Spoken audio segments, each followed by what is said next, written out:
2024 में कैंडिडेट पर वोटिंग है जी। कि कैंडिडेट जो बिल्कुल साथ रहे, युवा हो, सबको मिला जुला करके समानता बना करके भाईचारा बना करके जो उम्मीदवार चलता है देखिए सब वैसे उम्मीदवार को जिताना चाहिए।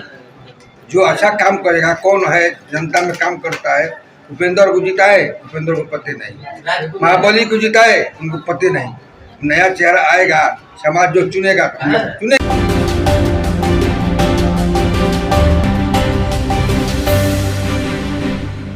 नमस्कार, मैं हूं अनूप नारायण सिंह और आप देख रहे हैं रवजी लाइव के डिजिटल न्यूज नेटवर्क को। हम हैं काराकाट लोकसभा क्षेत्र के नोखा विधानसभा क्षेत्र में और हमारे साथ बातचीत करने के लिए यहाँ के एक प्रबुद्ध नागरिक मौजूद हैं। आमतौर पर आप जितने भी साक्षात्कार देख रहे हैं प्रत्याशियों के साक्षात्कार हैं और कहीं ना कहीं से प्री प्लान्ड है, लेकिन हम यहाँ पर जहाँ बैठे हैं एक आम नागरिक है, आम मतदाता है। इनकी सोच क्या है, किस तरह से बिहार का मतदाता सोच रहा है, काराकाट का मतदाता सोच रहा है, जहाँ से ऐसे ऐसे प्रत्याशी हैं कि पूरे बिहार की नजर काराकाट पर लगी हुई है। हमारे साथ एक प्रत्याशी भी है जो बहुजन समाज पार्टी ने जिन पर भरोसा जताया है, धीरज कुमार सिंह भान जी, और यहाँ पर नोखा के स्थानीय लोग हैं। सबसे पहला सवाल देखिए, काराकाट जो है यहाँ से केंद्रीय मंत्री भी बने पिछले बार जब मोदी की पहली लहर थी 2014 में, और फिर 2019 में आप लोगों ने हराया, फिर मोदी को मौका दिया। 2024 में क्या कीजिएगा? 2024 में कैंडिडेट पर वोटिंग है जी। कि कैंडिडेट जो बिल्कुल साथ रहे, युवा हो और एक बेहतर विजन लेकर के आए यहाँ के युवाओं के लिए, यहाँ के समाज के लिए, और सबको सामंजस्य बनाकर समाज में रखे। लेकिन काराकाट में कहा जा रहा है कि कुशवाहा को हराने के लिए जितने भी अन्य प्रत्याशी हैं, कितना मानते हैं कि कुशवाहा पर वोट होगा, राजपूत पर वोट होगा, ब्राह्मण पर वोट होगा या विकास पर वोट होगा? मेरे ख्याल से जो वोटिंग होनी चाहिए वो इस आधार पर तो नहीं होनी चाहिए, और उम्मीद है कि कम से कम मतदाता इतने अब जागरूक हो गए हैं कि अपनी समझ के हिसाब से इन चीज़ों से हटकर, परे हट करके वोटिंग करें। लेकिन एक पढ़ा लिखा, ईमानदार, स्वच्छ छवि का, जिसके खिलाफ एक भी आपराधिक मामले नहीं हो, बहुजन समाज पार्टी के ही उम्मीदवार हो, ऐसे उम्मीदवार को कितनी संभावना देखते हैं आप काराकाट? संभावना बहुत बढ़िया है। एक तो ये सबसे बड़ी बात है कि ये सबसे युवा हैं, यहाँ जितने भी अभी कैंडिडेट खड़े हुए हैं सबसे युवा कैंडिडेट हैं। इनमें वो पोटेंशियल है कि अपनी मेहनत से, अपने लगन से इस लोकसभा क्षेत्र को ऊंचाई तक ले जा सकते हैं, इस क्षेत्र के विकास को ऊंचाई तक ले जा सकते हैं। लेकिन देखिए आनंद जी, इसलिए आपसे पूछ रहा है कि आप यहाँ के जागरूक हैं और एक बड़ी भीड़ आपके साथ है, लोग आपकी तरफ देखते हैं कि आपकी विचारधारा क्या है। तो काराकाट में वो कौन तमाम मुद्दे होंगे जिनके आधार पर आप लोग वोट डालेंगे?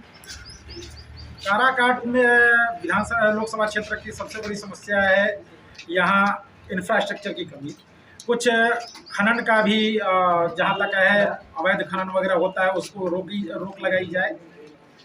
ये सब मूलभूत कारण है जो कि यहाँ पर इसको दुरुस्त करने की ज़रूरत है। और जो इसके लिए आएगा कि अवैध खनन हो या खनन से जुड़ी हुई चीज़ें या डेवलपमेंट से जुड़ी हुई चीज़ें जो भी हैं, जैसे इंफ्रास्ट्रक्चर में कई ऐसी सड़कें हैं जो कि सालों साल लग जा रहे हैं लेकिन अब तक बनी नहीं है, ग्रामीण सड़कें, उन पर काम अभी करना बाकी है। तो इस तरह की चीज़ें जो भी होंगी वो कैंडिडेट एज पे रहेगा, निश्चित रूप से उसकी जीत होगी, लोग उसके साथ। एक तरफ धारा 370, राम मंदिर, 400 पार मोदी सरकार, दूसरी तरफ 17 महीने की सरकार, 5 लाख नौकरियों की बहार, तीसरी तरफ भोजपुरी का सबसे बड़ा फिल्म स्टार, चौथी तरफ हाथी पर सवार एक गरीब युवा। क्या लगता है? आपने पहले ही कहा गरीब युवा, यही इनकी शक्ति है और यही इनको आगे ले जाने के लिए काफ़ी है, युवा और गरीब। बाकी तो धन की बारिश देख ही रहे हैं। इलेक्शन के लिए कैंपेन शुरू होने से पहले से ही यहाँ धन की बारिश हो रही है, लेकिन सब कुछ धन बारिश करके ही मिल जाए ये संभव नहीं है। लोगों का दिल देखना। देखिए, हम जागरूक मतदाताओं से इसलिए बात कर रहे हैं, बुजुर्ग हमारे साथ है। क्या लगता है, जो पैसा देगा उसको वोट दीजिएगा, जो गाना गाता है उसको वोट दीजिएगा, जो कुशवाहा है उसको वोट दीजिएगा, जो जात का कार्ड खेलेगा उसको वोट दीजिएगा, या जो गरीब का बेटा है आपके क्षेत्र के विकास की बात कर रहा है उसको वोट दीजिएगा? सबको मिला जुला करके समानता बना करके भाईचारा बना करके जो उम्मीदवार चलता है देखिए सब वैसे उम्मीदवार को जिताना चाहिए। तो जिससे विकास का जो है धारा प्रवाहित इस क्षेत्र की अपने माथे पर नीला गमछी बांध रखा है, बहुजन समाज पार्टी का ये कलर है। आपको क्या लगता है मोदी लहर, लालू जी का सामाजिक समीकरण, ऐसे में बहुजन समाज पार्टी कहाँ है? कोई लहर नहीं, एक विचारधारा की लहर चल रही है। इसलिए बहुजन समाज पार्टी जो है इस क्षेत्र में आगे, अभी सबसे आगे चल रही है। देखिए, बहुजन समाज पार्टी की बात इसलिए कर रहे हैं, चाहे उम्मीदवार कोई हो, लोकतंत्र में आम आदमी के वोट की कीमत उतनी ही है जितनी कि एक खास आदमी की है। बहुत सारे लोग हैं जो यहाँ पर आए हैं, इनसे बात करते हैं। वोट डालते हैं आप काराकाट में? आप बोलिए वोट गिराते हैं? हाँ, गिराते हैं। अच्छा, वोटवा जब गिराने जाते हैं तो रात में पैसा वैसा भी आता होगा, लोग आगे कहते होंगे पंडित जी हैं तो पंडित जी हैं, लाला जी हैं, राजपूत हैं, कायस्थ हैं, सब जातीय कार्ड होता होगा। तो कैसे आपको लगता है कि जात के आदमी को देना चाहिए या जो पैसा दे रहा है उसको देना चाहिए? जात को वोट मिलता है, काम को वोट मिलता है। तो काराकाट में पवन कुमार आया है, पूरा पवन कुमार के कह रहा है। पवन कुमार के वोट 90% नहीं है। जो अच्छा काम करेगा, कौन है जनता में काम करता है, उपेंद्र को जिताए, उपेंद्र को पते नहीं। महाबली को जिताए, उनको पते नहीं। नया चेहरा आएगा, समाज जो चुनेगा तो हम लोग चुनेंगे। हाथी पर भरोसा है? हाथी को तो बहुत भरोसा है, हाथी काम करेगा, हाथी के वोट होगा, हम लोग हाथी में रहेंगे। लेकिन हाथी वाले उम्मीदवार के बारे में कहा जा रहा है कि पैसा नहीं है, पैसा नहीं बांट सकते हैं, शराब नहीं बांट सकते हैं, मीट भात नहीं खिला सकते हैं। तो क्या लगता है गरीब को वोट दीजिएगा? गरीबों को वोट कोई देता है, बाकी बाद में काम नहीं करता है। चलिए, गरीब को वोट देते हैं। देखिए, और भी लोग हैं जब इनसे बात करते हैं, क्या लगता है किसको वोट दीजिएगा? हाथी पर दीजिएगा? काहे दीजिएगा? माने लग रहा है कि पैसा वैसा बटेगा, दारू बटेगा, दारू पैसा पर नहीं।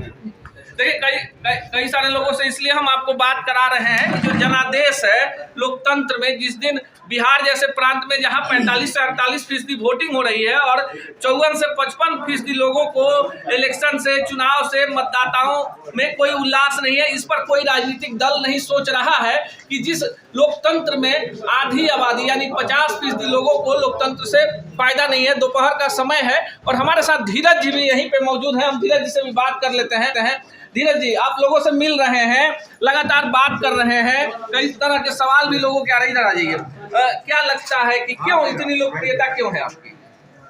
सबसे पहले तो लोगों के बीच में यह विश्वास जगा है कि कोई उनकी बात और उनकी आवाज़ को उठाने वाला अब आ गया है। क्योंकि पहले पूर्व में जो भी प्रत्याशी यहाँ रहे हैं जीत करके, न इस क्षेत्र का आवाज़ उठाए हैं, न यहाँ के किसानों की बात किए हैं, न यहाँ के विकास के बारे में बात किए हैं। वो केवल वोट लिए, जीते या फिर और दिल्ली बम्बे अपना वही स्थानीय ठिकाना बना लिए, न क्षेत्र में भ्रमण किए। इसलिए उनको उम्मीद जगा है कि एक युवा आया है, एक एनर्जी के साथ आएगा, एक नई सोच के साथ आएगा और यहाँ की समस्याओं को सदन में उठाने का काम करेगा। आप अगड़ी जाति से आते हैं, इसलिए जात की बात करते हैं कि बिहार में जातीय जनगणना हुई है। आपकी जाति राजपूत है। जिस पार्टी से आप चुनाव लड़ रहे हैं उसका बेस वोट जो है अति पिछड़ा ऐसा वर्ग है जो आजादी के इतने वर्षों के बाद भी बुनियादी सुविधाओं से महरूम है। आपको क्या लगता है कि जो बहुजन समाज पार्टी है वो समृद्ध समाज की बात कर रही है, इसलिए आपको टिकट दिया है? बहुजन समाज पार्टी का विचारधारा ही है सर्वजन समाज और सर्वजन हिताय सर्वजन सुखाय, यानी सभी समाज के हित की बात करता है। और रह गई बात जाति पाति की नहीं होती है, विचारधारा की होती है। अगर आपके साथ हमारा विचारधारा मिल रहा है तो हम आपके साथ हैं, आपके हित की बात कर रहे हैं तो आप हमारे साथ हैं। हम जाति पाति में बंधे हुए, हमारी बातें करने वाला कोई नहीं है। तो यहाँ जो काराकाट संसदीय क्षेत्र की जो समस्याएं हैं उसको कौन उठा करके सदन में रखेगा, उनकी समस्याओं को निदान करने की कौन बात करेगा, उनको जनता लाइक करेगी। अब तो लोग जीत करके चले गए, मंत्री बन गए, लेकिन विकास नहीं, कुछ नहीं। अभी आपके माध्यम से पता चला कि इंफ्रास्ट्रक्चर की भी कमी है, यहाँ कोई व्यवस्था नहीं है, रोजगार की कोई बहुत सारी कमी है। किसान का देखिए तो बेदहाली है, यहाँ पे उनकी उपज का कोई उपज पैदा हो जाता है तो कोई देने वाला नहीं है। तो इन सब सारी समस्याओं को लोग देख करके एक जमीनी स्तर है जो गरीब परिवार का बेटा है उसको लोग सपोर्ट करें। गरीबी, भूख और मजबूरी, इस पर चर्चा होगी क्योंकि चुनाव है। हम काराकाट के नोखा में हैं और नोखा की पहचान धान के कटोरे के एक ऐसे क्षेत्र के रूप में है जहां का चावल पूरे देश दुनिया में जाना जाता है। अपनी पहचान खोती विरासत के बीच जागरूक जनता इस बार काराकाट में नए इतिहास रचने की ओर है। हम ग्राउंड जीरो से आपको दिखाएंगे, बताएंगे कि लोकतंत्र में किस तरह इस डिजिटल क्रांति के युग में मतदाताओं के मन मिजाज भी बदल रहे हैं।